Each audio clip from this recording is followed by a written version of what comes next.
right, and cough. I can't.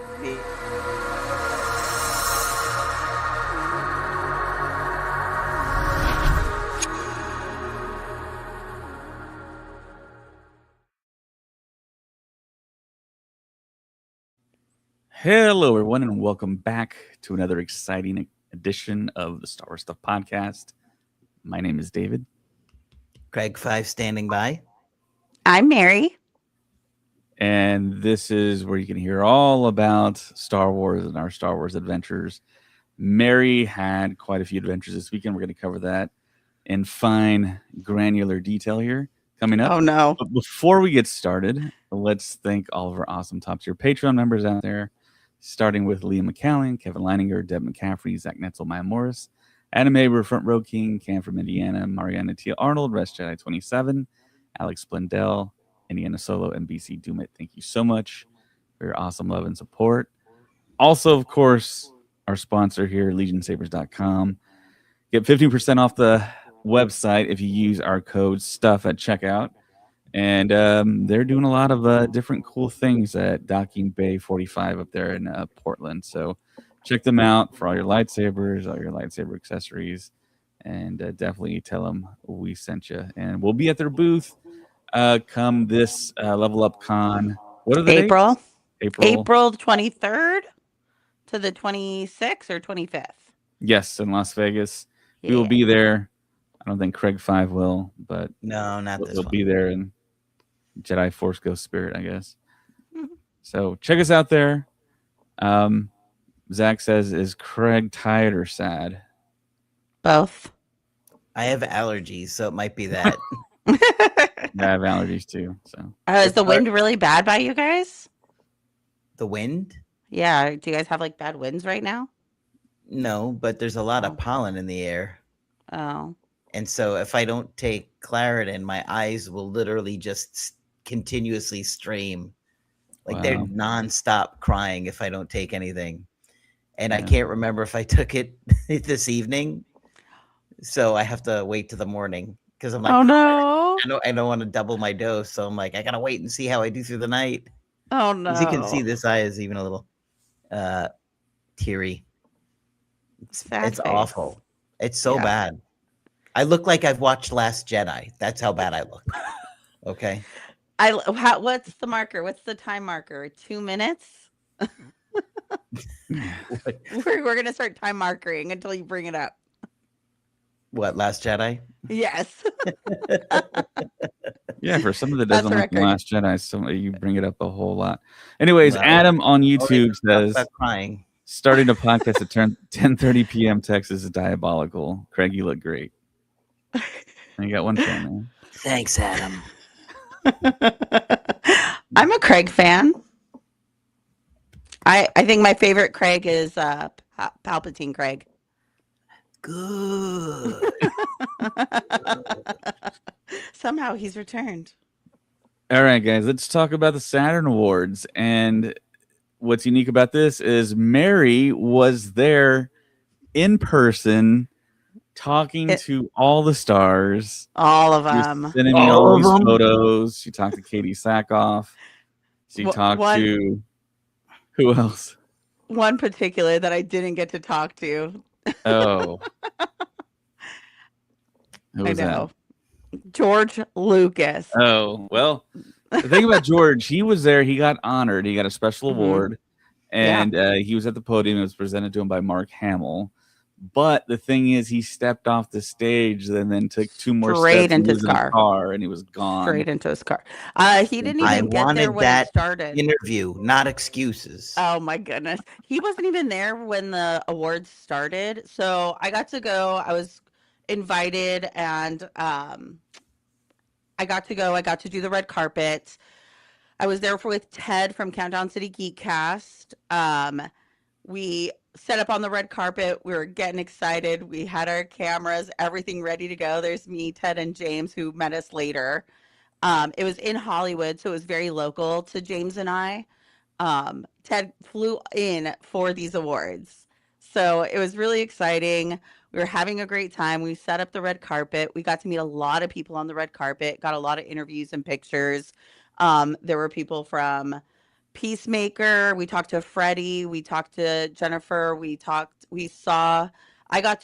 didn't get to talk to him on the red carpet, but I got to shake Carl Urban's hand.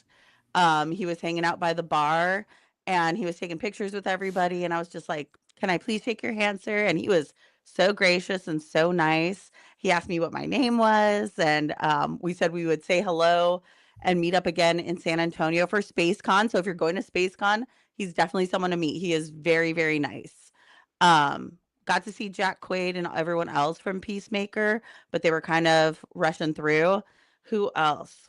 Got to talk to my hero, Katie Sackhoff.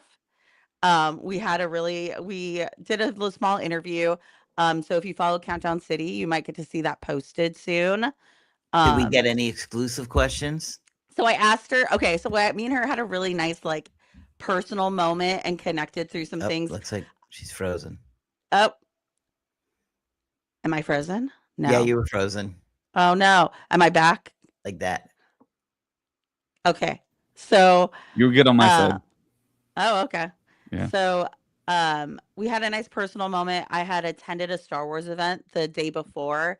I saw this really great Bo-Katan sticker that said Mandalorians are stronger together. I told her, I was like, I just need 10 seconds to fangirl. I got you this sticker because I knew I was going to meet you today. I've been listening to your podcast since the days of when it was called Blah Blah Blah with Katie Sackhoff. We even had like a fun moment. I asked about her family, and and she was like, "Yeah, my youngest is turning 2, but I have baby fever. But my husband is kind of like blah about it." And I was like, "Oh, Robin," like I knew him, and she like was into it, and she was like joking around, and she was laughing with us. And then I was like, "Okay, I'm on a Star Wars podcast, so I got to ask you questions, or Craig's gonna kill me." And I asked her, "Have you seen the Mandalorian and Grogu movie yet?" But okay, but here's the thing. When I said Star Wars, I could see on her face she went into a mental vault. She said, "Okay, I got to prepare and make sure I don't say nothing." Because at that point, she just started giving me one word answers when it came to Star Wars stuff. So first thing I asked her was like, "Have you seen the Mandalorian and Grogu movie?" And she was like, "No." I was like, "What are you the most excited to see in the Mandalorian and Grogu movie?" And she was like, "Sigourney Weaver." I was like, "Smart answer." Right? Like, I made sure I worded it that way to see Mhm. if she would kind of like not slip up, but like share a little something. And then I asked her, "What do you want to see?" I said, "You made a comment recently that Bo Katan can't die because she's based off of Anne, Dave's wife. So what do you want to see next for Bo?" And her answer was like, "I just want to see her surviving. I want to see her rebuilding Mandalore." And stuff. So it was really nice. It was really sweet. And then she like kind of asked me a couple like personal questions that me and her have in common and stuff in our life experiences.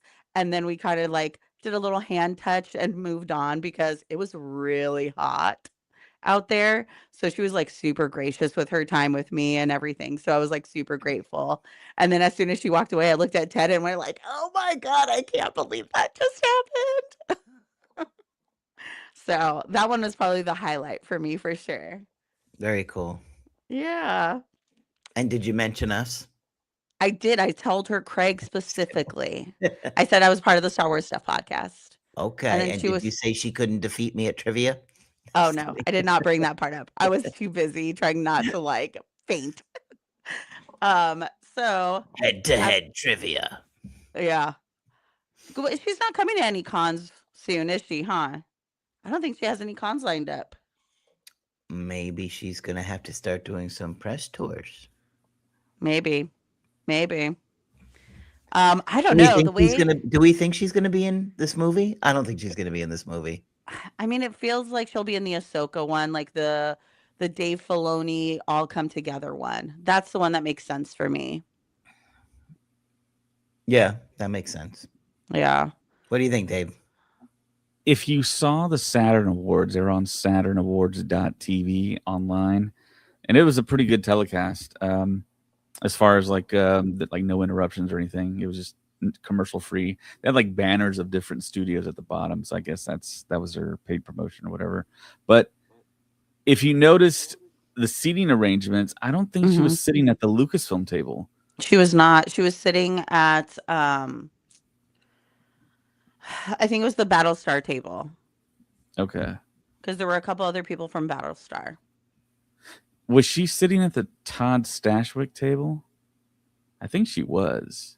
I think it was Maybe. like Todd, someone else, then her. And the camera would pan back to her several times. Yeah.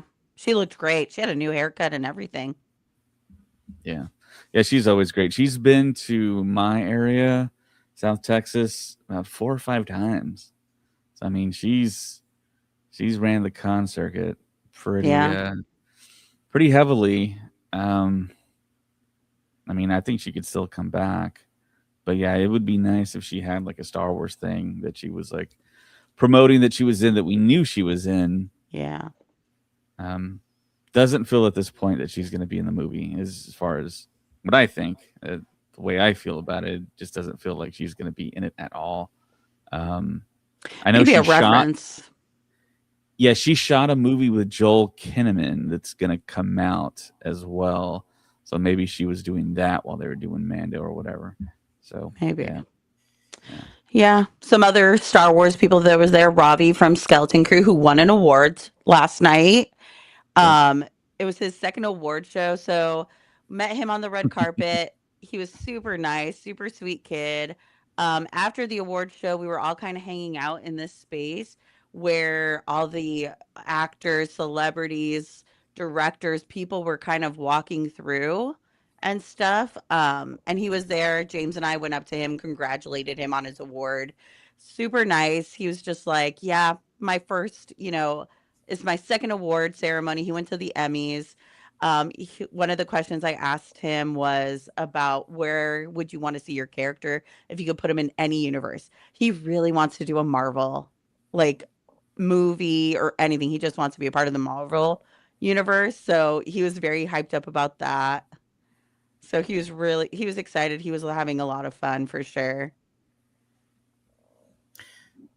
Filoni was elusive last night. What does that mean? Saw him for 2 seconds. So George was he with his there. dad? It was George, Mark, He wasn't Dave, wearing his Kathy. cowboy hat, was he? I don't think so. I didn't see him That's with the it on. first like appearance I've seen him not wear that cowboy hat. That's why no one recognized him walking in. Yeah. Do you think he was hanging out with George Lucas all night? No, because they didn't leave at the same time. Dave left way after George. I think he was there with Kathleen. So it was Kathleen, Dave, George, Mark Hamill, Katie Sackhoff, Rafi from Skeleton Crew, and the actress's name, I keep forgetting it, who played young Leia in Obi-Wan. Yeah. They were all there. Yes. So they were all there representing Star Wars. And Kathleen never came into the press room. George, Mark, Neville came into the press room. Yeah. They're like, they kind of, we'll never get out of here alive. Yeah, they kind of just, they accepted their awards, made their speeches, and headed out. Yeah. Yeah, it seemed like it was like a heavy night for certain movies and Star Trek. Star Trek, it's its 60th anniversary. William Shatner was there. Got to see him in the press room. He looks so good. He's like, what, 93? Yeah, that's incredible. It's crazy. Yeah. How he looks. I mean, it's like unbelievable. He was telling some pretty good stories too in the press room.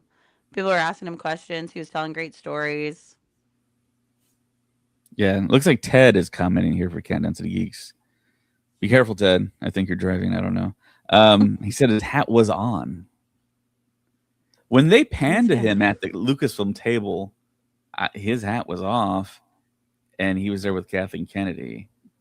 So I don't know, but Andor had a pretty decent night. They won a couple categories, I believe. And Stellan Skarsgård won. Yes, Stellan Skarsgård won, and he wasn't there, but he filmed the video, a very funny video. He's flying somewhere. Yeah. He said, I'm flying somewhere right now. And he had like a curtain behind him. It was kind of funny. I don't know. He's literally on the plane. So, yeah. Andor got recognized at the Saturn Awards, which is great. it was the 40th anniversary of Alien too. So Cameron Yeah. was there for Fire and Ash, as Oh, well as yeah. Alien, and they brought up some of the people. Was it Gail Ann Hurd? She was up there. She was a producer of Alien, and at that time Yeah. it was rare, other than Kathleen Kennedy, to have a female producer. She was, I think, one of the only other ones. She made a But great speech too about it. yeah, and of course she also produced The Walking Dead as well.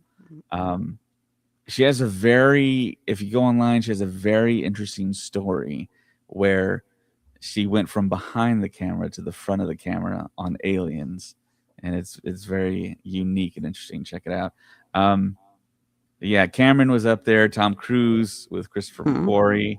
They won big for Mission Impossible. So yeah, there was a lot of famous people there, and Mary was like in the thick of it. I got to be in the same room as James Cameron. It was He got to be in the wild. same room as you. Oh, thank you, Craig. That just made my day. Yes. James Cameron got to be in the same room with me. It was wild. I remember I was sitting there in the press room and I'm turning on the camera and I'm like, I am recording James Cameron. He is literally less than 2 feet away from me right now and stuff. Wow. And then James is a huge fan of James Cameron. He was in the room as well, kind of standing in the back. I looked back at him to be like, dude, do you see this? Is this real right now? And he started to tear up. It was so nice.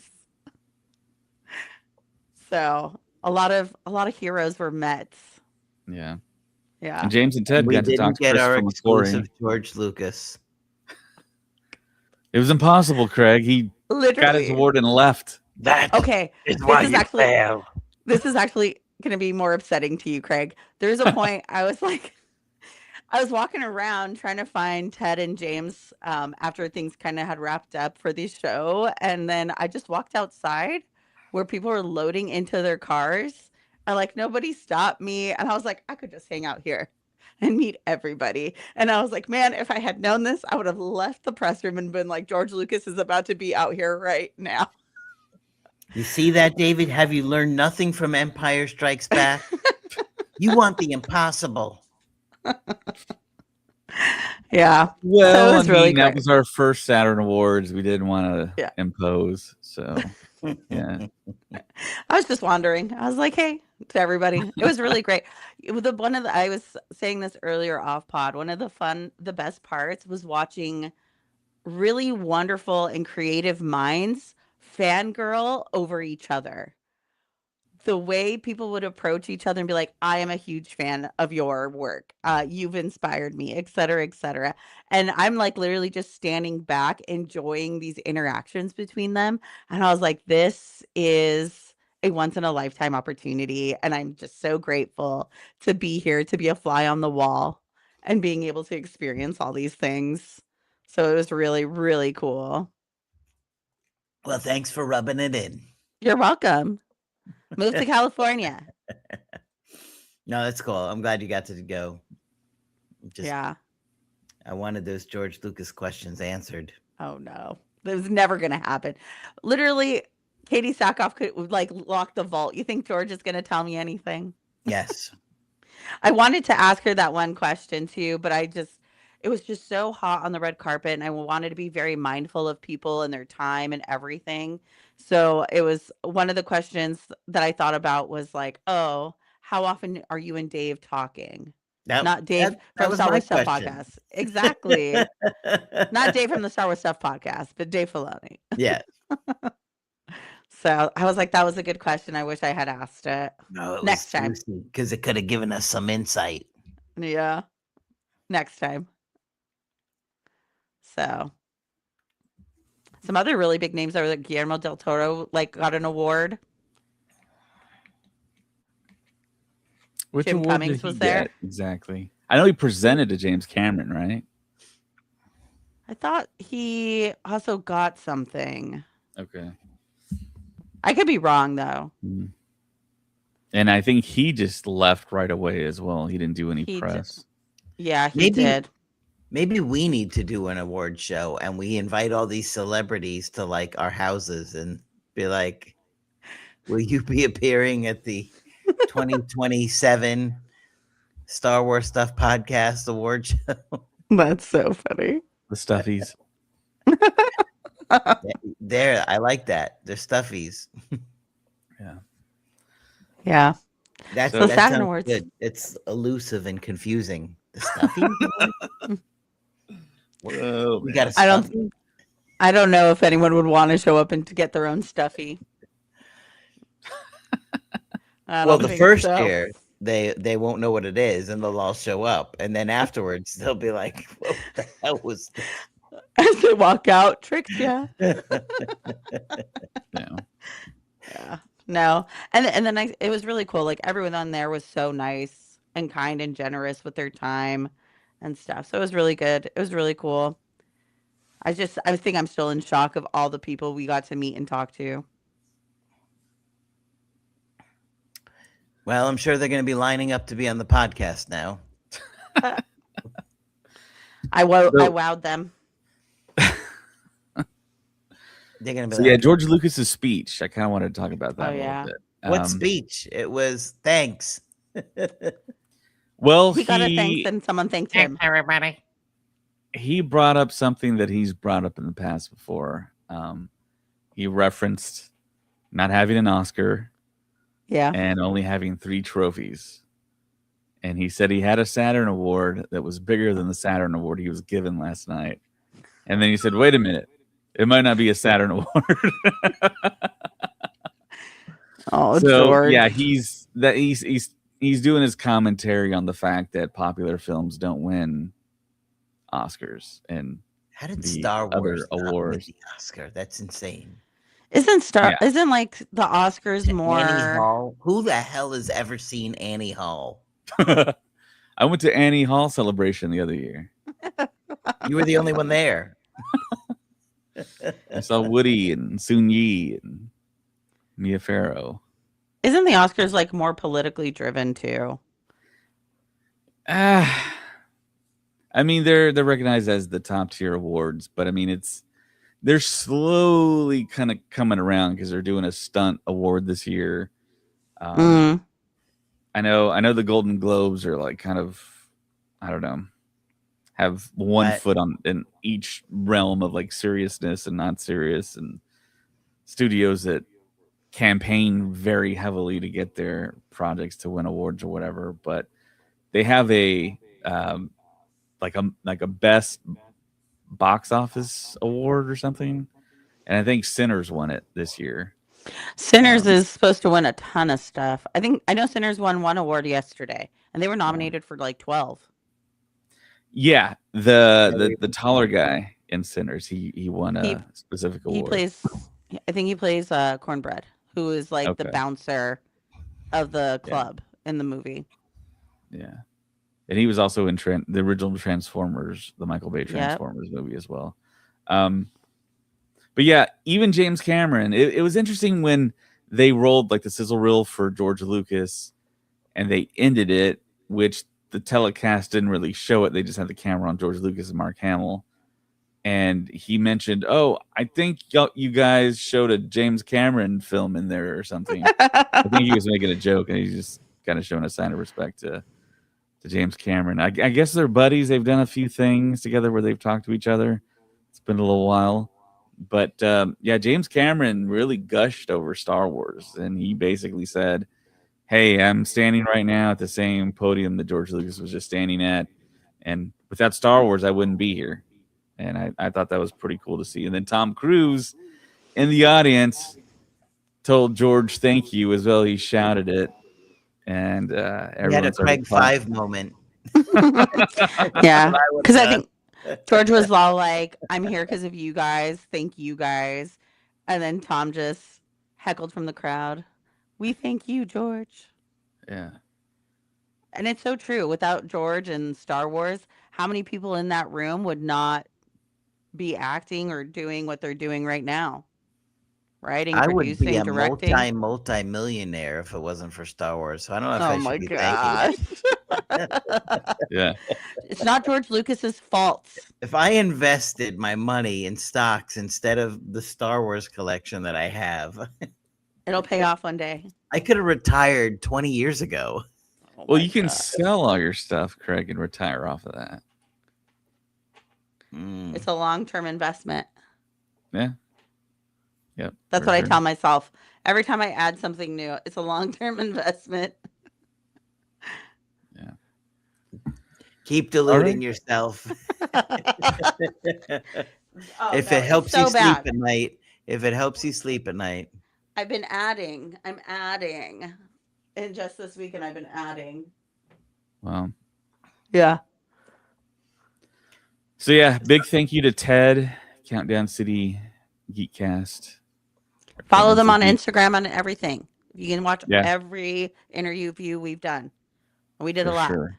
For sure. I'll probably be putting up your Katie Sackhoff interview here tonight on Patreon. StreamYard for some or whatever reason doesn't like it. So, but I'll put it out there for free on Patreon so everyone can kind of see it. And We haven't had any new Patreon members in a while. What BC gives, Doom it. people? BC Doom it.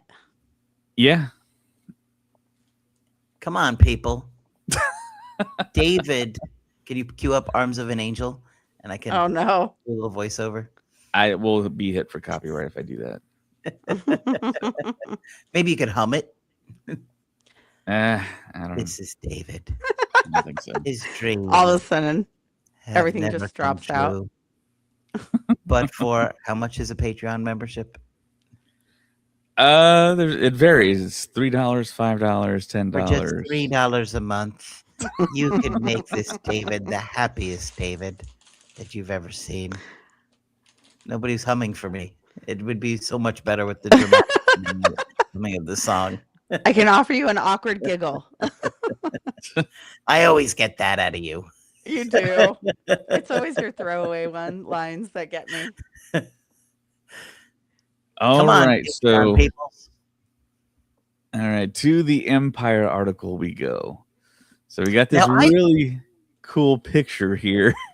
It looks like an action figure. It does. Yeah, it kind of does. I would not be surprised if that becomes an actual toy. Do you know they did that with the Rise of Skywalker movie poster? That they photoshopped, or they took the picture of the Hot Toys Palpatine and then they put it on top. I mean, how ridiculous is that? Yeah, I remember that now. Like this almost looks like a vintage figure, and on the vehicle, because this vehicle's coming out. Oh, that's true. They already had it up for pre-order. Possibly. Jeez. Maybe we'll find out in this Empire Online article that I'm about to read. So this came out on March 5th. I think it was updated a little bit here. The Mandalorian and Grogu relaunches the galaxy. We're in a completely different era of Star Wars by Ben Travis. It's been 7 years, a very long 7 years since Star Wars was last on the big screen. 2019's Episode 9, The Rise of Skywalker, marked the end of an era, the end of a saga, bringing a trilogy of trilogies to a close. Ever since then, Star Wars stories have unfolded on the small screen, unspooling the adventures of Ahsoka Tano, Boba Fett, Cassian Andor, and more. But no characters have exploded on streaming in quite the same way as the Mandalorian and Grogu, an unlikely father-son pairing whose adventures across the galaxy charm Star Wars diehards and newcomers alike. Baby Yoda, as fans first dubbed him, was inescapable. Now the pair are charged with bringing Star Wars back to cinemas. The Mandalorian and Grogu is coming. It is, says Lucasfilm co-CEO Dave Filoni, a different prospect to the last time the saga made a culture-shaking big screen comeback. Episode 7 was a completely different entity. Way different, explains Filoni, who also co-wrote The Mandalorian Grogu and directed second unit on the film. I had dreams of Episode 7 since I came out of Return of the Jedi. You were like, after 6 comes 7. We're 7. We're in a completely different era of Star Wars now. The Mandalorian Grogu doesn't carry the burden of introducing a new trilogy or establishing a group of unknown heroes. Instead, it is Filoni. It says a big celebration of its title pair. So where were bounty hunter Din Djarin and Grogu, his adopted son and Mandalorian apprentice, when we left them? The season 3 finale had a sense of genuine finality to it as our heroes settled into the homestead on Navarro, having thwarted Moff Gideon and played their part in reclaiming Mandalore. It only felt like the ending of a particular chapter, Pedro Pascal tells Empire. The same finale also saw Mando agree to take on missions solely for the New Republic at a Delphi base. They open up the opportunity for him to continue his best work as a bounty hunter, but just working for the good guys, says Pascal, combining skill and morality. Whereas when we first meet him, it's simply skill and Beskar and the Mandalorian Creed. Through his relationship to Grogu, there is an expansion of heart and a disarming of his armor, so to speak, that leads him to fight for what he knows is right. It's that sense of heart that Filoni and director Jon Favreau hope to translate to the big screen. Yes, the action will be bigger for cinemas. There will be massive practical sets, puppetry galore, stop motion courtesy of Phil Tippett Studio.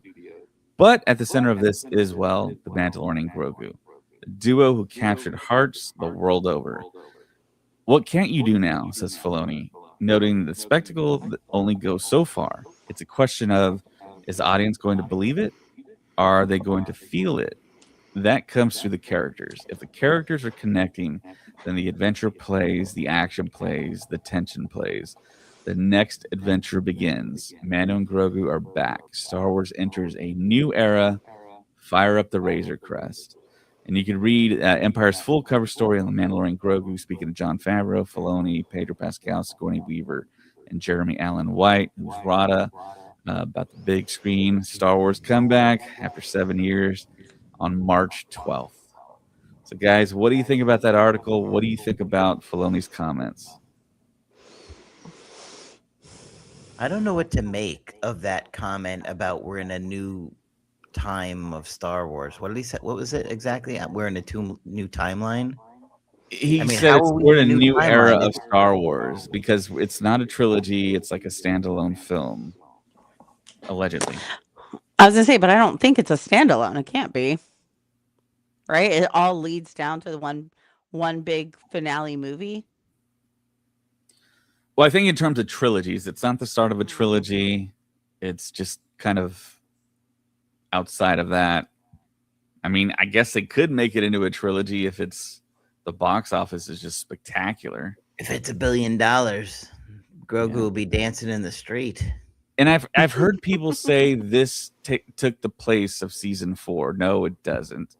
This is its own thing. Season 4 is a separate entity. It's already written. It can be made.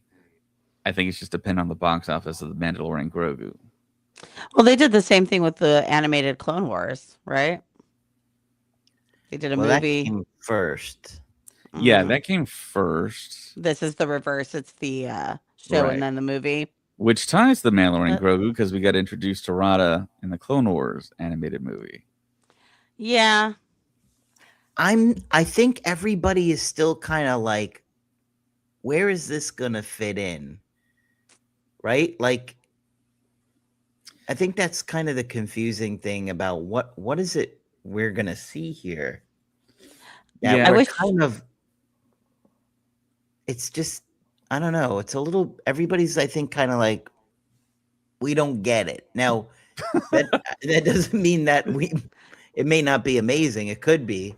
But I Right. think right now we have such little information that we're just kind of like, what is this about? Like, why are you doing a movie all of a sudden?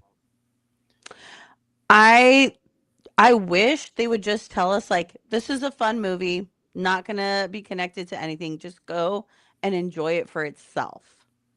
Just a break from all of like how does this connect to this? Why is this happening? It's just a fun Yeah. movie. Or they tell us like pay attention, you guys, because this is going to lead down and you're going to get some Easter eggs and you're going to get some answers and you never know what you're going to see next. Like, I wish they just give us a path of expectation with it, I guess is the best way to put it.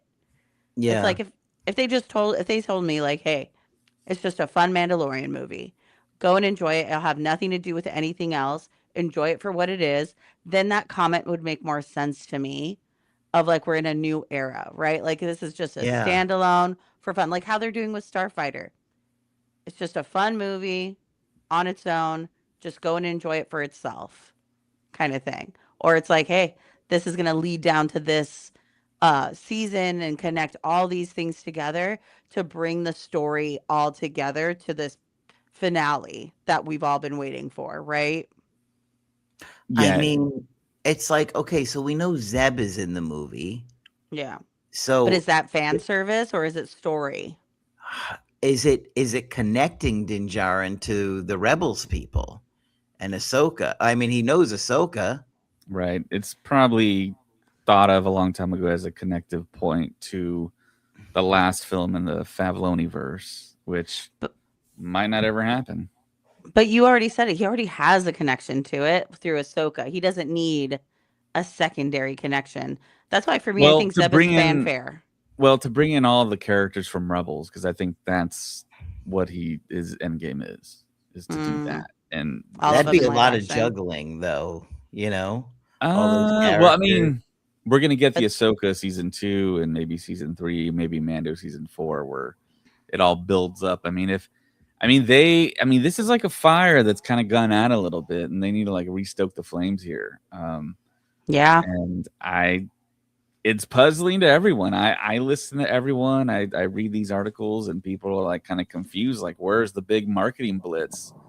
I mean, where's the fast food tie-ins? Where's the like drink And tie-ins? Where's like all this stuff that leaks out, all the Lego sets? And I how mean, it many seems like they're how many very more days kind do we of have until this movie? cautious. 2 months. We have 2 months, 60 Yeah, days. comes out May 22nd. Yeah, Memorial Day weekend. They have one of the greatest movie weekends of the calendar year, Memorial Day weekend. They're So banking on it. Are they just like, hey, everyone's gonna be off. Everyone expects a big movie on this weekend. We don't need to do all that. yeah, and I mean that speaks to possibly them being a little out of touch because I think you still need the marketing blitz, you still need the tie-ins, you still need the commercials, the billboards, and all that stuff to really tell people, hey, look. And I mean, it's a great opportunity. That's what they need to see it as. Is Star Wars is back and make a big push and maybe do a billboard with like the logo with a crawl coming up and like the first few lines of the crawl and maybe That'd be Grogu or the sick. Razor Crest on the side. I mean, something. That'd I be mean, super this sick. this has I to be a I big think that's why announcement. everybody's so like not feeling good about this movie. I think they're kind of be like, well, if Disney's not pushing this, is it not good? I think that's a lot of people's fear. I think Yeah. I'm going the opposite route. It's so good that they don't need to market. That's what I'm taking from this. It's like they are so confident in it. They're like, people are going to come watch this movie and they're going to say praise, just all the praise. And it'll just bring more and more people in over the weekend. I hope it is. And people That's might how be I see saying it. this is the start of the marketing blitz. The Yeah. Empire magazine photo spread and all that stuff that they do. Maybe a Vanity Fair thing here in the future where they start like showing the practical effects because apparently there's a lot of puppets and practical effects in this film, and they Mm-hmm. went very heavy into that. And the interesting thing was Filoni started talking about how he felt and the whole lead up to episode 7 and the end of Return of the Jedi, which was episode 6, and what comes after. And then we had those like 2 decades where there was nothing as far as live action Yeah. episodic films. This could be the start. I mean, I mean, I guess some people might point to the Super Bowl commercial, which kind of blew up in the wrong That was direction. a disaster. And that's why I think they are aware of it now. I don't think they've come I think they had lost touch at one point, and I think Mhm. like the backlash because people are writing articles about it. People they all of a sudden released some of the toys and everything for pre-order and discussed all these things, and John Favreau came out and with Grogu and did a it was like an interview, right? I can't remember now, I but have he to did say, something. toy wise, boy, did they release some boring toys. Uh, the first wave of stuff, it's like Snow Trooper, AT-AT Driver, AT-RT. Is that what it is? The little two-legged Yeah, walker there. the chicken Mandalorian walker. and Grogu, Sigourney Weaver. It was like all boring stuff that we've had before. Like Why not give us a couple of weird aliens? Give me something interesting. Yeah, the Amonomon that's in the sewer there, or that Something. dragon snake. Something in the trailer that's Yeah. interesting. All of those were so boring. It was just like, okay, another snow trooper. Oh, this time he doesn't have a little face shield on. It's like AT-AT driver, Dinjar, and Sigourney. It's like, come on, these are all boring. This is Star Wars toys is supposed to be cool, like unique creatures and chips and stuff like that. It was like they re-released stuff that we've already had a million times. Go look at the pre-order list. It's so like Mhm. I can't tell you. I looked at it and I ordered a few of them, but I'm just like, this is boring. Like no unique looking aliens or a ship, something cool. I don't know. It just doesn't hype it even more. You know what I'm saying? Right. The And the weird thing. Sorry, go ahead, David. I was gonna say, and they need to do the thing where they like leak stuff through the toys, so Mhm. it gets everyone talking. It Correct. doesn't matter if you Even spoil a little bit. Not everyone's gonna see the toys. Not everyone's like us, but yeah, it's gonna drive more hype, and we're gonna talk about it, and it's gonna get us more excited about it. even a Road to the Hut would have been interesting. That's That what I would was have about to been say. great, man. Yeah. That's the toy. That That's is what I'm the saying. marquee toy. This initial batch is so boring. It's like you couldn't have picked a more dull batch of action figures for an exciting movie. That's got. What about the twins? Release the twins, right? That we know they're in the movie. We They were in know the there's gonna be a bunch of aliens around the twins too, and then the guards as well. I mean, It's like super snooze fest. I'm very curious if like they just released these really basic ones because they weren't ready to release anything else. Like they have ideas, they have things fabricating, they didn't actually have them ready to like throw on the market, but because of everyone's reaction to the Super Bowl spot, they're like, we got to do something, right? Like they have shown that they are very reactive yeah. and stuff. So it's I like, think oh, we these got backlash from this. We gotta put something out so that people at least see we're putting something out. to me, this stuff is so just they picked the most boring stuff you could possibly have chosen. How many snow troopers have they made? 100 different types of snow troopers or AT-AT Yeah. drivers? It's like this is a new movie, and you're trying to get me hyped and kids hyped about a new movie with a bunch of figures they already own. You Yeah. literally own almost all of these except for Sigourney Weaver. It's just Sigourney's Weaver head on a TIE fighter or an X-Wing pilot. It's like, Yeah. give us Yeah. something exciting. And you're right. They don't even have to spoil anything. We already know Rada's in it. Give Yeah, us a Rada, if you they had know? made how cool would it have been if they had made the twins, a 2-pack, or Rhoda, that would have been awesome, or that Amanda Man character, Mhm. whatever, something. I mean, that's used to what made kids get hyped for like episode 1 and 2 and 3. There were always, creatures and stuff like that, and they came out before the movie, Mhm. you know, those Yeah, and there was a viral leak for Rada's face, like the front facing portrait of him. And apparently it was just it was a fake. And then they did actually release what Rada looks like from the front profile here. Here's a picture of him. Have you guys been seeing the viral like memes and everything going around about how he's so hot? And I was like, what is happening out there? What is happening? He's still a hut. Let's all calm down. Right. So yeah. So somebody wrote an article. I forgot who wrote it. It wasn't a big outlet or whatever, but the title of it was "Now Huts Are Hot" or something like that. Yeah. It's like it's so weird, but I mean, he's better looking than Jabba, I guess. Oh His dad. I mean, he's a gosh. little bit more fit. You know, he could see some. he's His not arms are pretty drooling huge. so much. Dude's way more shredded than his dad. Yeah, and he's got Yeah. 2 axes. Well, we didn't. I don't know. Maybe Jabba was in his prime at one point, and he was hot hut also. That is so uncomfortable. I know. No, we're not doing that. Ugh.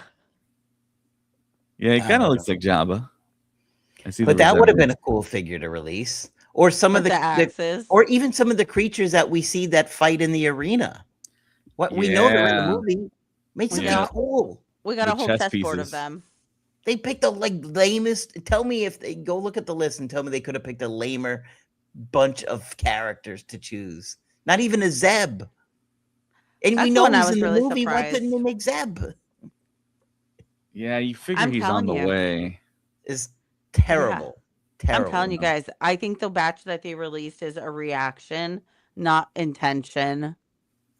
Mm, And that's yeah. why it's not up to par.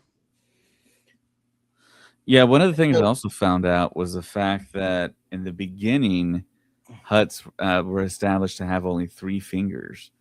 But if you look at other media like the Clone Wars, you can see them with 4 fingers.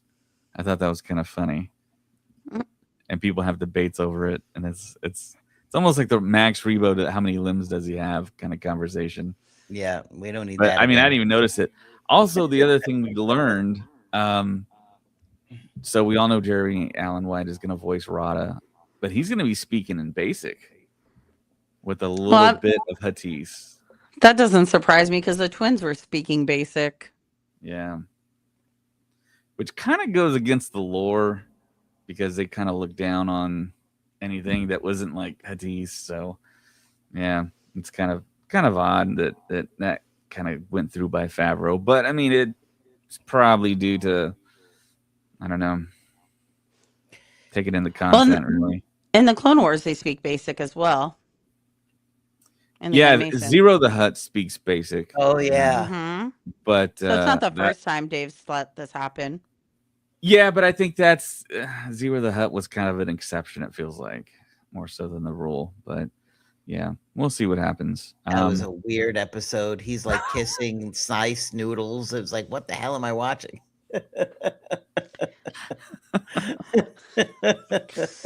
Yeah. I didn't Slice Noodles kill him or something. I can't even remember. I don't think so. I think they were like in love and dating or something like I that. thought she like set him up or something. I Didn't don't remember it's that. been a while since I've seen it. Oh my gosh. Oh my god! Huts But Huts one got of the game. things that I wanted to talk about was in the article. Didn't it talk about what it would mean for Pedro Pascal not to wear the helmet? Mm-hmm.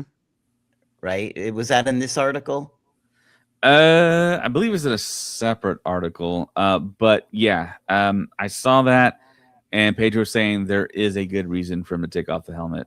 And Okay, so I have oh, a theory okay, because they said that that it had to make sense, and that when they asked him, that was the exact answer he gave.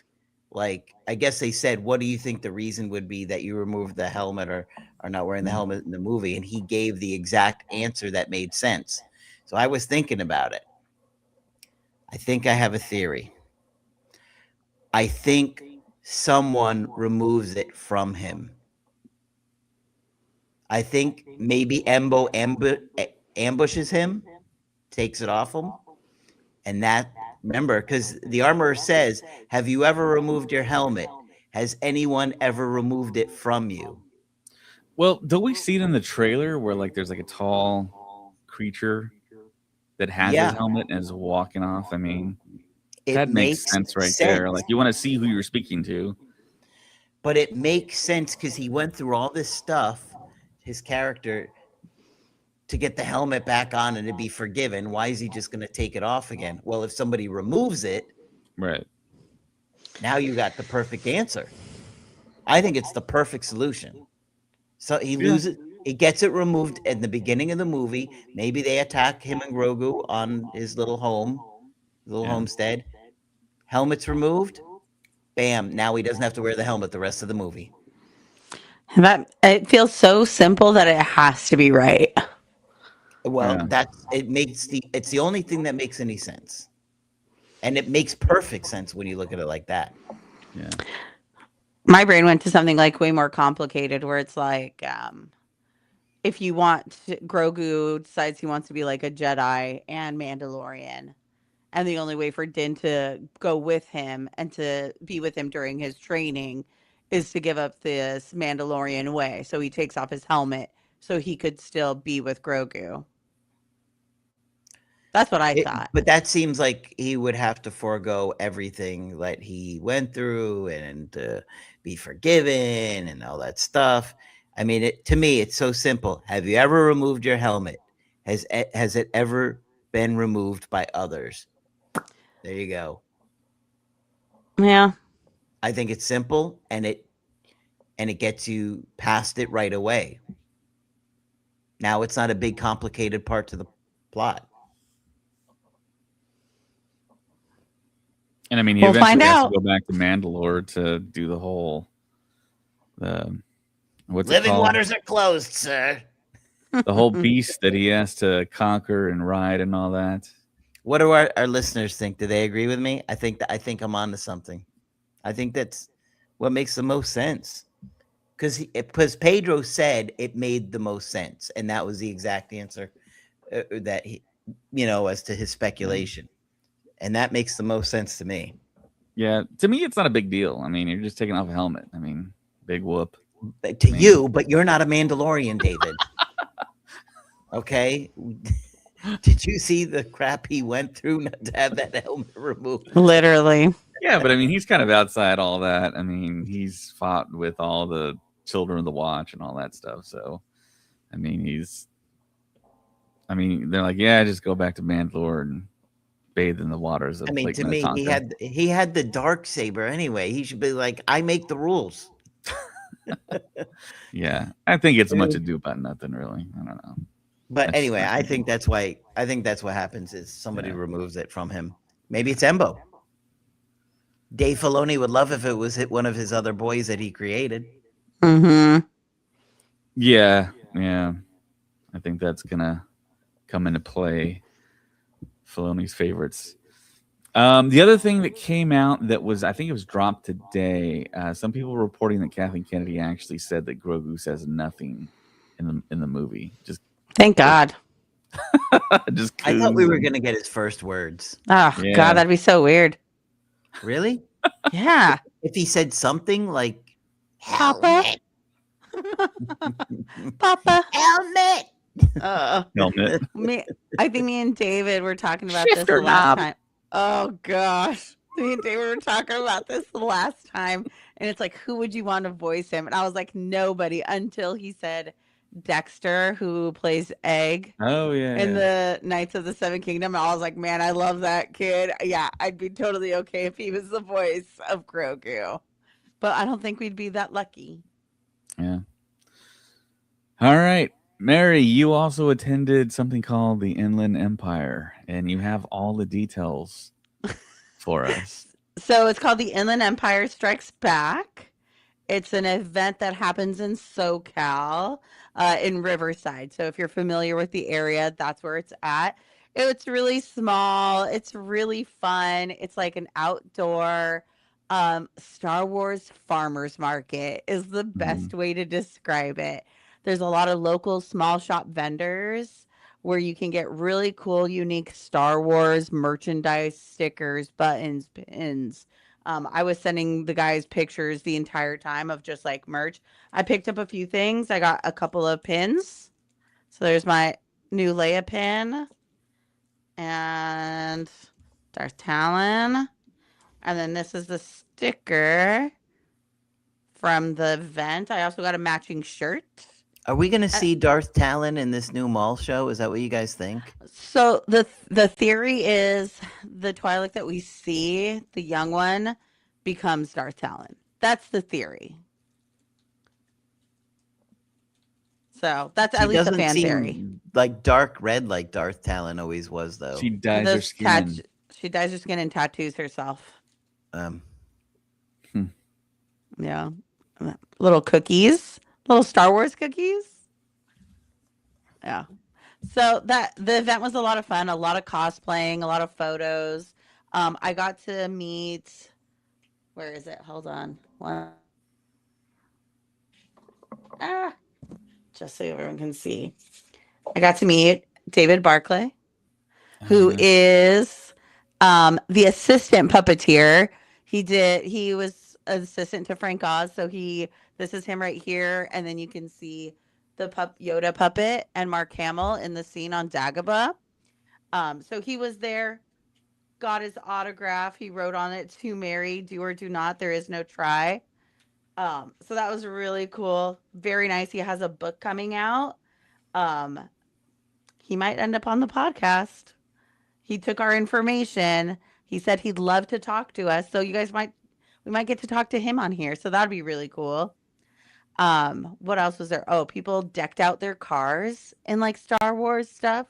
There was one that was like all completely Boba Fett, and there was like a pod racer, like engines on another one, and then in the back of one was R2D2 and Baby Grogu in like his little like egg pod, his original one.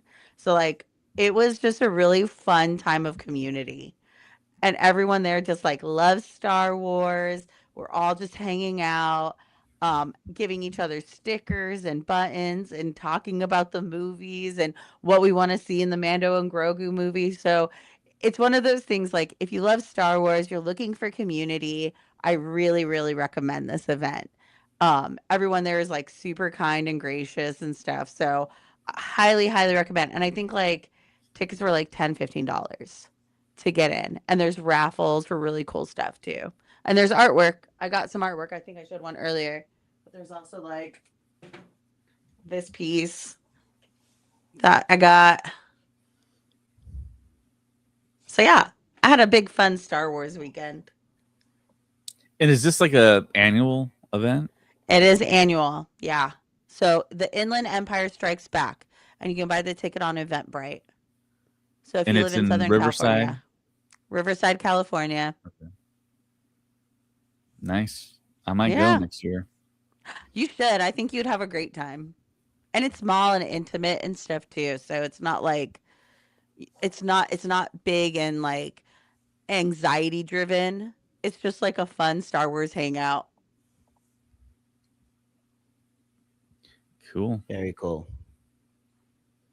I got MegaCon coming up, so that's pretty cool. Ooh, are you gonna see all the Lord of the Rings cast? Yes. Ooh, Yes, I nice. am. Yeah, they got a great lineup if you're a Lord of the Rings fan. David. Oh, when is? You know what? Yeah, I think the tickets are sold out, right? I don't know. Okay, For MegaCon or for the Lord of the Rings cast? both. I really don't know. I buy the VIP like as soon as it goes on sale. Yeah. And so I don't worry about it because I don't want to lose the VIP status. Mm. Waiting in those lines is like horrendous for like Hayden. You'll be there all day, Whoa. literally. Mm. All day. MegaCon is pretty huge. Yeah. How many And they people have do an you think incredible attend? lineup. They got Diego Luna. Me and David were talking about that lineup. It's so strong. It John really is. Boyega, Sam Witwer. Wow, really? John Boyega's gonna be there? Yeah. I'm really surprised by that one, actually. Yeah, I was too. Are you gonna ask him about The Last Jedi? What's the time marker? 58:36. Wait, I didn't bring it up. Yeah. And we're just gonna time marker every time The Last Jedi is spoken on this podcast.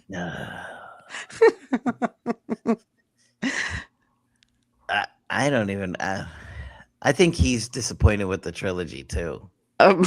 Yeah, of course he is. Yeah, he's talked about it.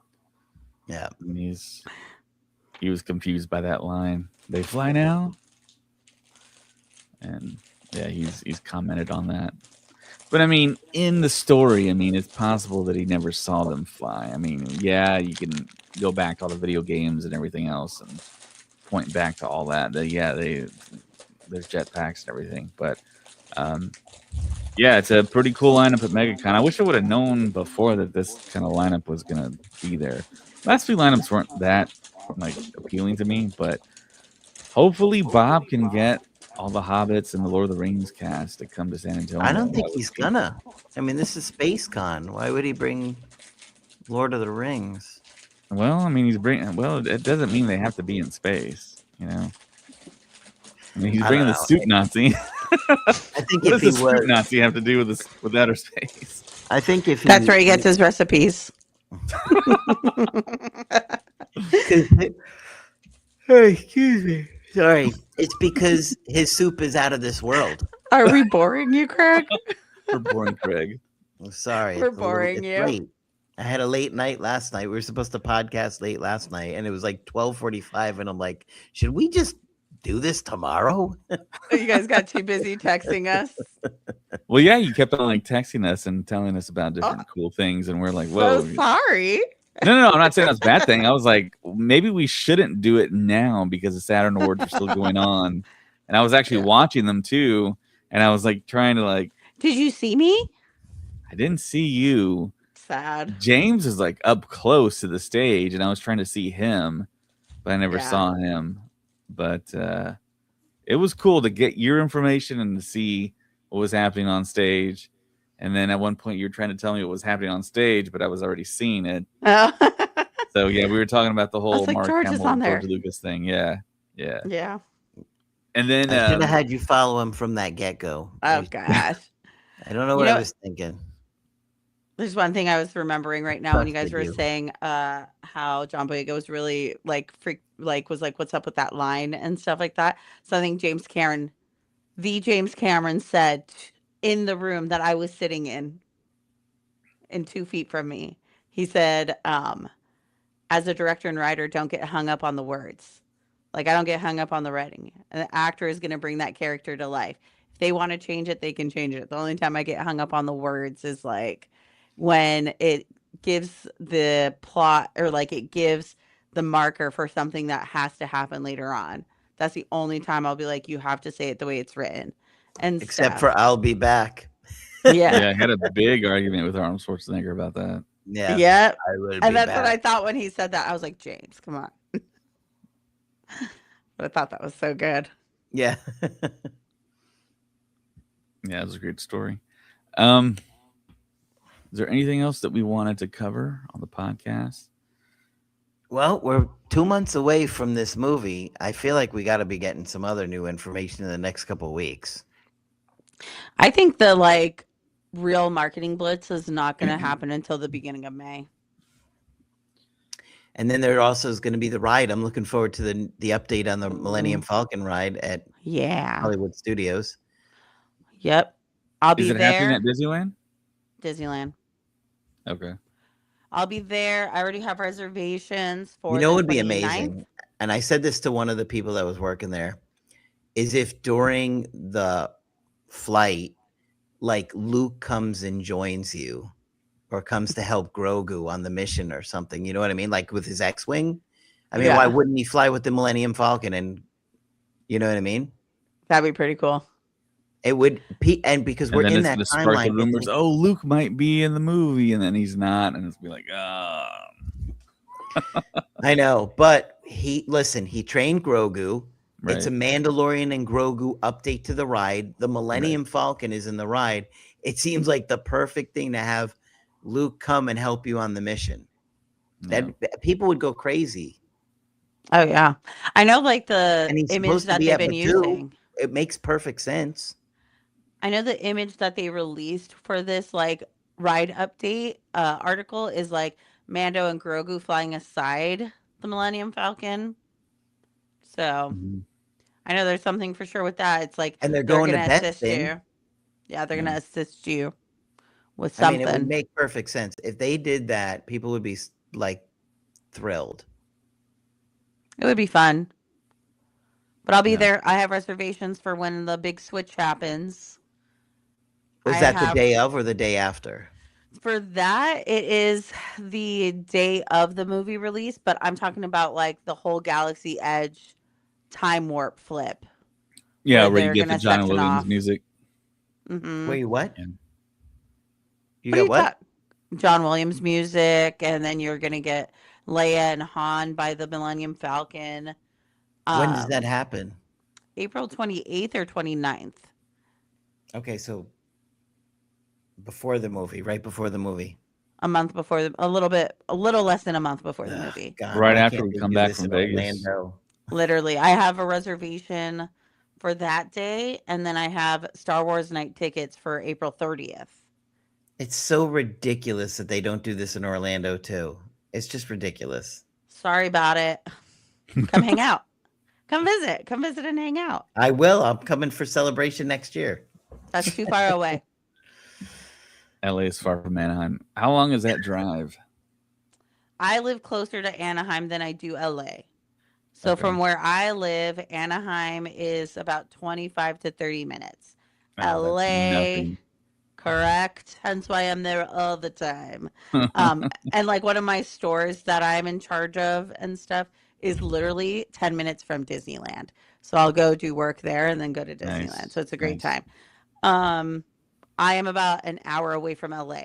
So if I'm going from LA to Disneyland, you're looking at like 45 to 50 minutes because there's like one direct freeway that you can take, the 5. But it's pretty packed. So, Well, hopefully they do some cool stuff with the park too, and maybe they step up their game with Mandalorian and Grogu. And man, why don't they have R5D4 rolling around that park too? they do for Star Wars night. They had him at the Saturn Awards, right? Yeah. I got, oh, dude, it was so cute. I totally forgot about that. So, we were on the red carpet and I wasn't looking. I was helping set something up, or I was looking at my phone or something, and I heard R2D2. And I go, oh, I hear R2D2. And some guy standing near us was like, I think that's R5. And then we look up and he's like, nope, it's R2D2. I was like, how dare you, sir? How dare you? So, and then they had like a whole little red carpet event for all the droids. So it was like R2, B2 Emo, R5, K2SO, the little droids that help in the Mandalorian to The fit. pit droids. Yes, thank you. The pit droids. He was on a One little of them was bike. like riding a bike. Yeah. Yeah, it's cute and stuff. Yeah. So, and C3PO, and he was walking by and he was like saying hello. And as he was walking past the other way, there was a gentleman next to. He's like, I wonder if he has a British accent. So I was like, hello, C3PO, how are you? And he turned around and goes like, oh, I'm doing well. And the guy was like, oh, he's trying. He's trying for a British accent. I wonder if it was Chris Bartlett. No, No, you don't think so? I don't think so. He put up a But post on Instagram that was really cool. the guy who was working the K2SO puppet is the same guy who was working the puppet in Andor season 2. Because at one point, Ted and I, yeah, because at one point, and I didn't realize this at the time. I realized it today when I got home and I was looking at the card. So Ted and I were recording something, and I was holding K2SO's hand as I was recording it. And the gentleman saw me, and then he came up to me and he handed me a card, and I was like, oh my gosh, thank you so much. It was a card of him working the puppet on Andor season 2, and it was signed and Whoa, everything. I know. I was like, that's cool. I didn't realize till like because he handed it to me, and I was like, oh my gosh, thank you so much. And then I just like put it away because I didn't want to lose it and everything. And then I saw it today when I pulled it out. Nice. So yeah, that was super cool. Have we heard any whispers of what they're going to? Because supposedly, now that Josh is taking over, and is that did I hear that Bob is stepping down in like April? That it stepped up. I thought it was the end of the year. I thought it was April of next year. Is it April of next year? I knew thought it I wasn't saw something recently where he's stepping down soon with this new movie. What's the movie that's coming out? Like that Hopper just came out. Yeah, I thought it was coinciding with that. It did really well. Breaking news for Craig 5. Bob Iger stepping down as CEO of the Walt Disney Company on March 18th, 2026. That's next week. Wow. Never mind. It says following this, Iger will remain with the company as a senior advisor and board member until the end of the year, December 31st, Okay. 2026. Okay, so he's stepping down, So but he's going to be he's aboard. kind of just Okay. there. I think he's scared another Chapek situation will happen, so he's like lingering in the background. Do you think Josh is the kind of guy that will want to make those big kind of changes to step things up at Disney, or do you think he's going to be, you know, Josh is smart. frugal? Josh is really smart in the sense he hires the right people. He's very like self-aware. He knows like I don't know anything about that, so I'm going to hire someone who does and they're going to take care of it, and he's good about like trusting his people. Like he's a smart leader in that sense. Like he knows he can't do it all, so he builds a team that can. Yeah, if you're not a hardcore fan, that's the way to do it. Correct. So, do you think there's truth to the rumors that the whole whatever the original ideas were for Villains Land is now being changed around? Because there were rumors in the last couple of weeks that whatever was originally drawn up is For going to be which park? Magic For Kingdom. Oh yeah, that was a part of D23. I There, have no idea, honestly.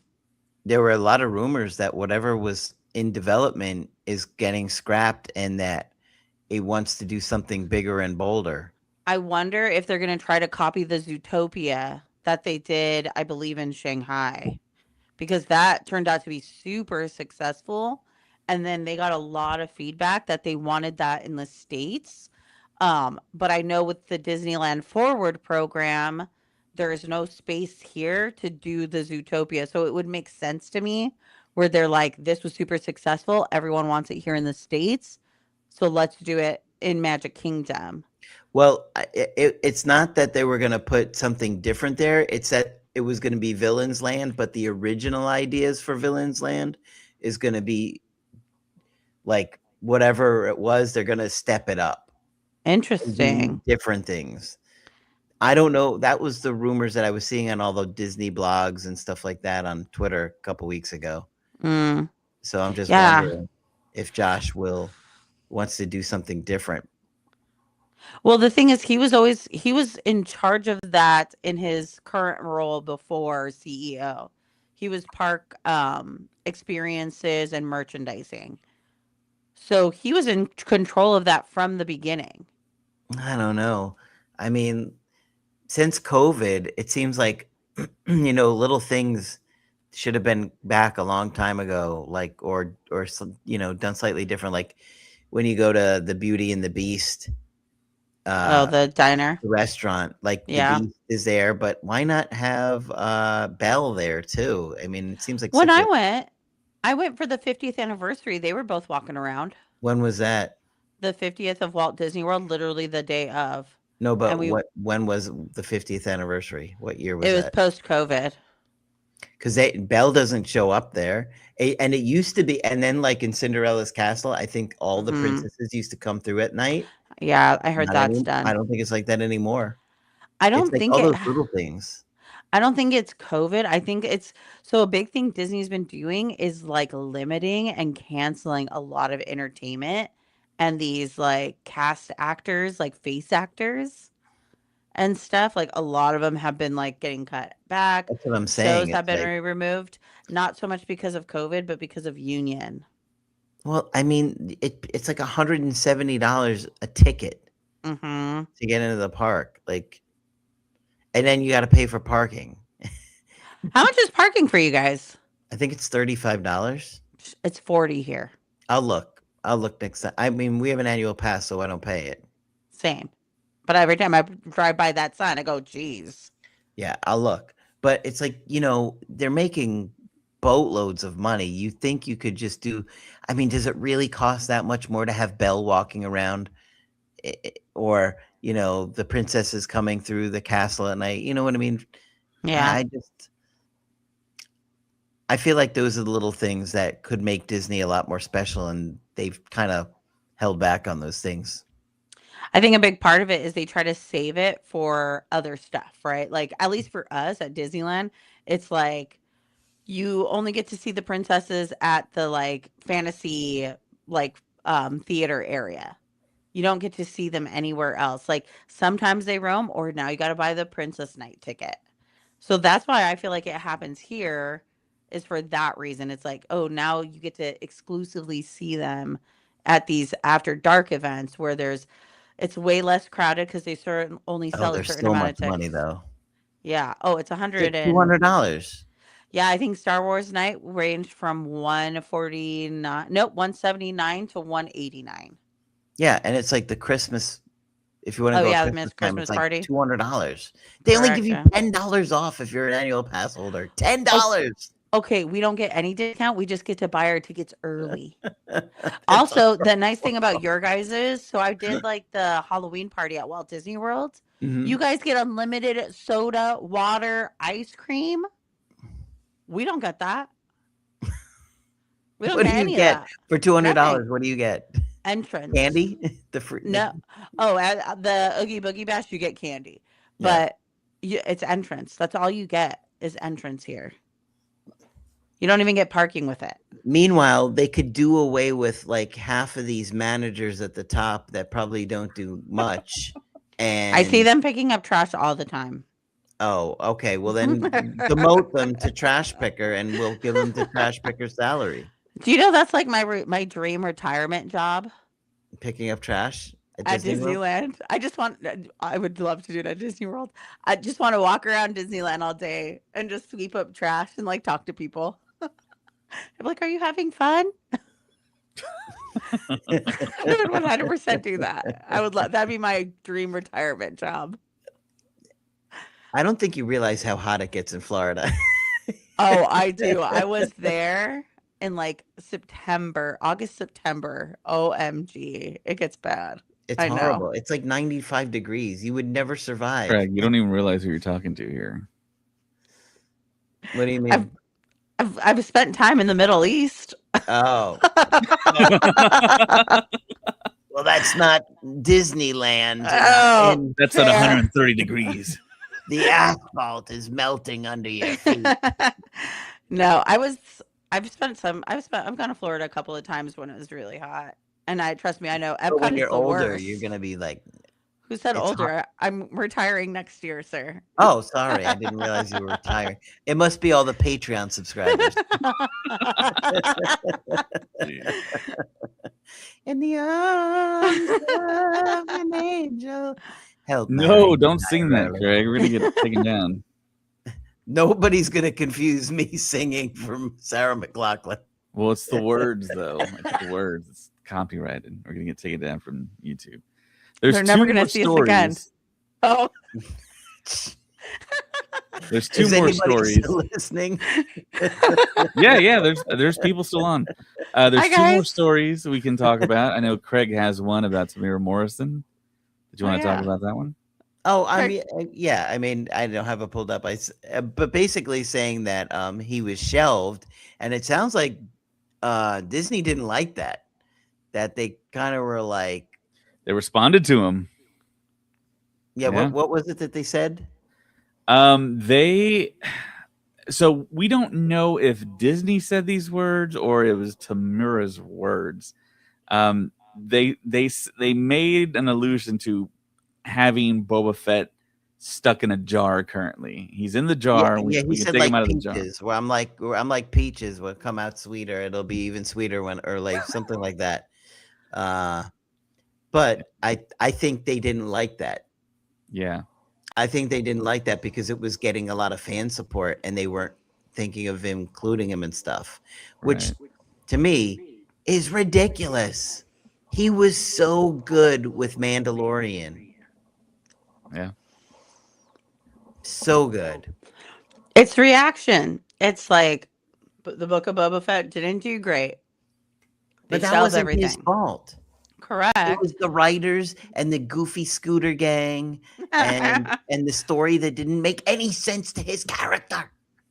Correct. But then they're like, okay, well, we don't want to use him unless it's something else, right? It's like they're punishing him, and they're not taking responsibility for what the problem really was, and it wasn't him. And then now they're reacting again to the fans being like, no, we want more of him. We just want him used appropriately. Mm-hmm. They need someone at Lucasfilm to have their pulse on the fandom, who's a fan themselves, who they can go to and be like, okay, so I'm ready Well, to what are do the it. is fans kind of talking about? What are they I'm asking ready to for? do it. I mean, I it's mean, essentially our podcast because sometimes I think we say stuff and then they react to what we say. You Lucasfilm, know, are you listening? Josh, there's one guy, George, you hear me? Dave, Bring bring good stuff to Hollywood studios. Linwin. Linwin, is that you? Who else do we know there? George? George, is that George. you? I met him George is in a yesterday. museum right now. Do Oh, you yeah. think? Do you think that a lot of that Disney hires people to listen to the different podcasts and see what they think? No, I think they work with very specific people who are in the social media fields Mm-hmm. um, to send out the messages they want sent out. I don't think they listen to what's being said. I think they try to control the narrative through certain groups. We will not be controlled Right. unless. Here's a list of my demands. Yeah. The What's number sequel, one? the sequel trilogy is erased. What's the time God, marker? Time Huh? marker, please. I that's said what the he wanted to. trilogy. I said the trilogy. Don't loophole this. I didn't say that name. Oh, gosh. Mm. Okay. What's your demand, David? That we be the people that tell them what they need to make. No, it has to be they make what we tell them to do. We've already That's what got I the said. job. They want Oh, us. well, to listen to do what we say. My I demand is free mean, entrance I into don't. Disneyland. Yeah, I mean, there's so many issues. I mean, Kathleen Kennedy, who wasn't a fan, she's gone now. She did make some good choices with like Tony Gilroy and Andor and The Mandalorian, John Oh, Favreau. man. But Tony Gilroy was another person who was supposed to be there yesterday. Didn't show. yeah, yeah. Bummer. Hmm. I think he's closed off from Star Wars now. I think he's done. He's done. Agreed. That was it. Well, he said it from the beginning. I'm not a Star Wars. Yeah, Here's the thing: Tony Gilroy, not a Star Wars fan, and he created something really great, and like didn't have to use Jedi, didn't have to like. I think we talked about the Force one time in the Andor. yeah. Yeah, One with the time. healer, that Yeah. healer woman. Mm-hmm. Yeah, Yep. it was a masterpiece. Correct. All right. So the second story, I mentioned it to you guys today. There's a rumor out there. This isn't It's totally not true, David. I confirmed. wasn't there. There's no proof. So it sounds like Dave Filoni has made maybe his first big Oh yeah. decision as co-CEO, and that they are essentially canceling, I guess, the last film they promised us at 2023 Europe celebration, Is which that about was the The Dawn of Dawn the of the Jedi? Jedi, Yeah. directed by James Mangold Such a bummer. and written by Bo Willimon. So if you read all the tea leaves, it makes sense because Bo just got the lead writer for the new Game of Thrones movie that's gonna, I guess, go into production pretty soon. Also, James Mangold has several projects before he can get to a Dawn of the Jedi type film. And it's kind of one of those situations where we're not asking for a Dawn of the Jedi film per se. Where, I mean, I don't think anyone asked for that. It's a cool concept, but then again, you think about it. I mean, no lightsabers. They're discovering the Force. I guess that's what's going to happen. It's going to be very like low tech, maybe. I don't know. It's going to take place 10,000 years, 20,000 years in the past. I mean, I don't think it lends itself very well to something as cinematic as we're accustomed to in Star Wars. So, what do you guys think? To to me, that feels like it would have been a great series of like story development, character arcs, things like that. Watching the Force being like tapped into and like all of that. That feels like a series, not a movie. anything could be great if it has the right angle or the right approach.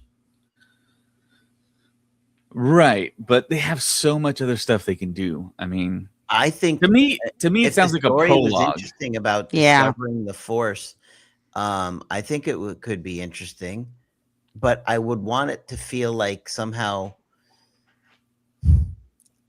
like Empire Strikes Back. It's got to have that kind of interesting vibe of Dagobah and the Force, and I don't know if somehow it's like the Force is communicating. The You know what I mean? Wills, Yeah, the something midi different, chlorians. something unique, something deeper, something. I think there's. It could be interesting Hmm. if it's done right. Anything could be interesting. Right, I but mean, South Park. Look at South Park. Four boys that live in the middle of Colorado. Like, how is that an interesting, hilarious show? Right? Or Amazing writing, exactly. yeah, Anything taking can be risks. interesting if the writing is good enough. yeah, Yeah. What's the Seinfeld about? You know, they joke and say about It's a nothing, show about nothing. but it's but it's about about everything. it's about tiny observations and how they irritate people in different ways, and you know what I mean. But Yeah, you handed her the big salad. If you're a Seinfeld fan, you'll get it. Yeah, I love like Larry David. I'm like he's like my hero. I love that guy. He's hilarious. He is exactly who he is. Yeah, On he is. everything. That's so funny. yeah.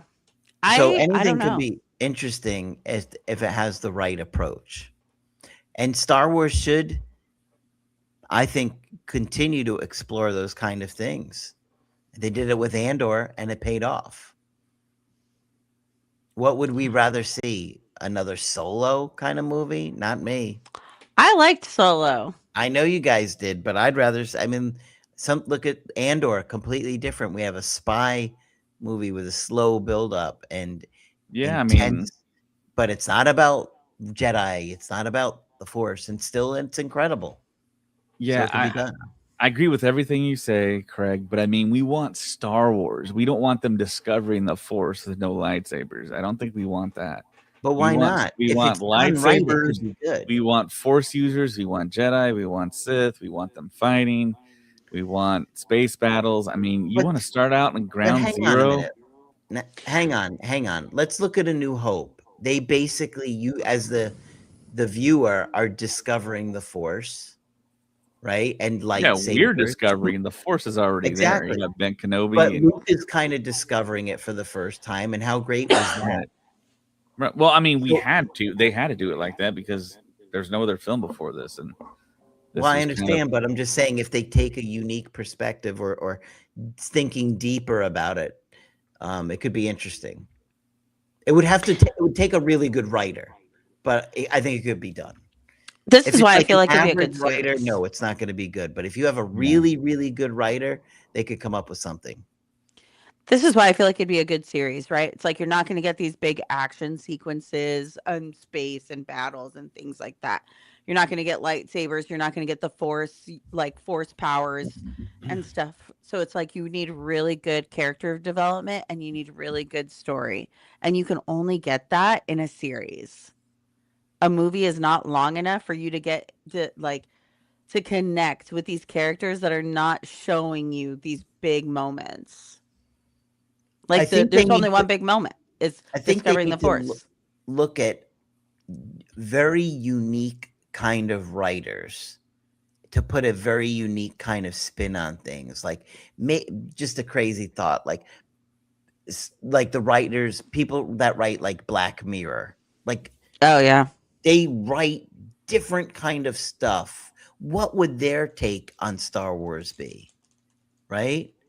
Like different kind of writers, not your average writer who writes, the sitcom with the same structure. Well, I think that's a different conversation. That's not Dawn of the Jedi. To me, I'm just talking about Dawn of the Jedi. Yeah, to me, it's a hard sell. If there's no lightsabers, if it's very small, like Star Wars right now doesn't have the goodwill. They don't have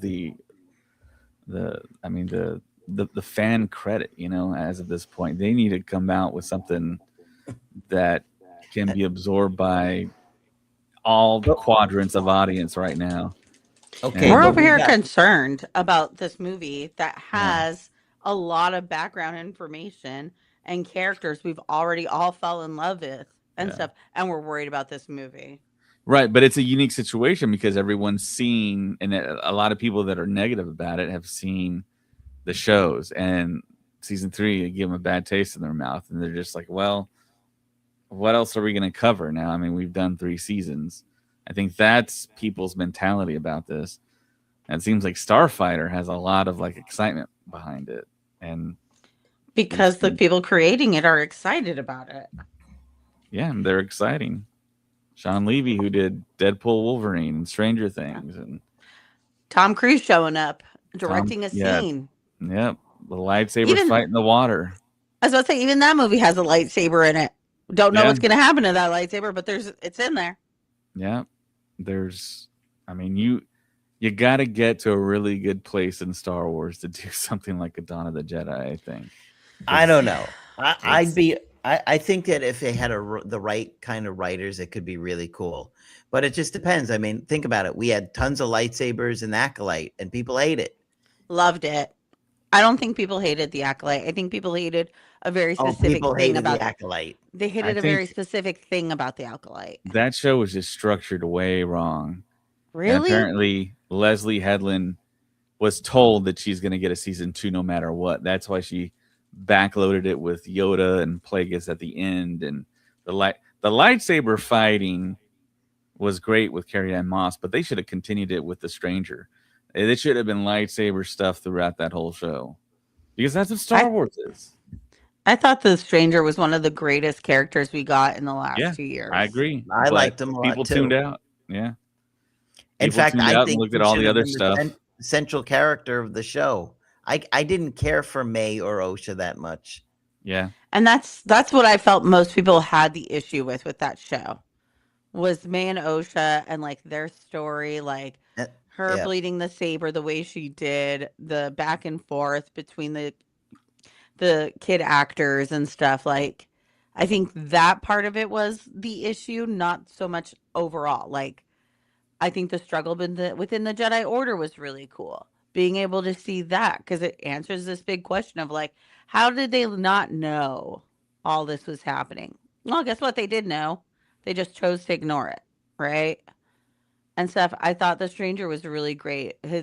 I thought that show was I pretty well did too. written. I I thought thought it like was great. the dialogue was great. And it I was like who and it was weird because it was like, who is he really? yeah Is he a raging psychopath like Palpatine and he just disguises it with this fumbling and bumbling? Like, yeah. who is he really? You don't know. well, we I found even out. I even Huh? enjoyed the different aspect of seeing the Force through a different lens. What do these people call the Force? How do they tap into it? They called it the thread Yeah, and thought that stuff. was I really thought cool that storytelling. exactly. So I think, and the thing was, I think the Acolyte, after it got all that backlash, people were not watching it, et cetera, et cetera. Once it was fully out, didn't it become one of the most watched shows on It Disney was the Plus number at one one show on point? Disney Plus for a little while. Yeah, But if it was that popular, they would have made a season 2. They reacted too quickly. They said, "Oh, nobody's watching this. It's getting bad reviews. Let's just end it." Like they also like these series are really expensive to make. If you think about it, it's like 3 movies. it didn't make sense how expensive the Acolyte was. I thought so Everyone was too, asking, David. huh? It was I agree with you. they It was used like, too where many did the big money names. go? I mean, there It's wasn't big it was set all on pieces script. in space or anything. It was the people on that in that lineup. Yeah, Carrie it Ann Moss was ain't cheap. well, But she was yeah, in but like I mean, 2 she's not episodes. $200 million either. Well, the guy who plays Soul, I'm sure he was very costly as well. He was really good. I really liked his character. He was. I thought he was great. I feel Yeah, so bad I can't remember his name because he was in something else recently too. That was really Lee big. Jung Jae, right? That's Yeah. his name. He's I wasn't a big fan of the witches. And apparently that one survived. The one with the The horns, like Darth Maul, survived. Did we ever? I don't think it was ever confirmed if she was the same species, right? As I think she is. You're not talking about Daphne Keene's character, are you? No. Though the two mothers that they were like, Oh, in yeah. I the don't even remember anymore. she survived. They said she survived. she didn't go looking for her kids that she was so hell bent on keeping. I Also, don't that know, was but another part of that was thought was so great. Jedi out here just stealing kids. Yeah. I well, was like, whoa. How contemporary. let's not make it political. Oh my god, I didn't say that. But I thought that was so interesting because we all, as a kid, I was like, the Jedi are the good guys and stuff. And I think, like, even in the Obi-Wan series, I thought they tapped into that kind of well too. When little Leia asks him, like, do you have like family? And he goes, I remember having a brother and stuff. Even Obi-Wan was taken when he was so small, but he remembers his family. Yeah, I have to say that would be extremely traumatic. Yeah. Extremely traumatic. Yeah. So yeah, I love The Acolyte. People can hate on it all they want. I thought it had everything I really wanted in a show. I just had like one qualm, and that was it. But can't have it all. It's okay. Which is why it was so odd for me that Luke would want Grogu to forego attachments after he himself, it was his attachments to his friends and family that helped him. Why would he want Grogu to forego it? It was like, I think it's that's odd to me. I think that's them trying to fill in that Luke started to change. Like, it was that the first moment where he started, something's happened. He's tapping into this like higher part of the being a Jedi where it's like, no, you can't have attachments because it can get used against you, and then you can't focus on your real purpose as a Jedi. And that's step one that leads him down this path of where he gets to the point where he's gonna try to kill his nephew. Like, is that the beginning where you get that first glimpse of him going down that path? That has to be the biggest fumble in movie history, honest to God. Not him dying by getting tired? Well, that was bad too, but that's even, it's worse. It completely goes against his character to go and that he would kill his nephew in his sleep. That's literally what Palpatine did. It's literally what Palpatine did. It's insane. You live long enough to become the villain of your own story.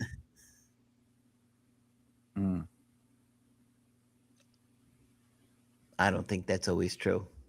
Well. Didn't And happen on to that Yoda. note, Words of wisdom to end the podcast. thank you everyone out there for listening, for watching us on YouTube, Facebook, Instagram. Quite a few people watch us on Instagram. It's kind of interesting. Hi.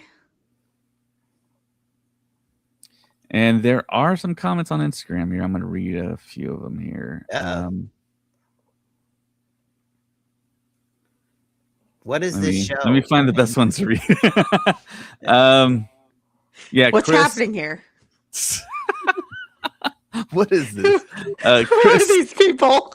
Chris says, How do I get this off my feed? What's Star Wars? My Chris says, Instagram is broken. yeah, the.chris.atx, who married Hi, my Chris. says, with Florida, it's not just the heat, it's the humidity. It's okay. I have good hair product. I'll be fine. I just want to sweep the floor, people. Let me just sweep. Chris says, plus they went on location for everything, no volume used at all. And then Chris says, hey, he almost killed his father. So No, Who are he we did talking not. about? No, he did not. Oh. And Chris says, hello, we're finally reading his comments.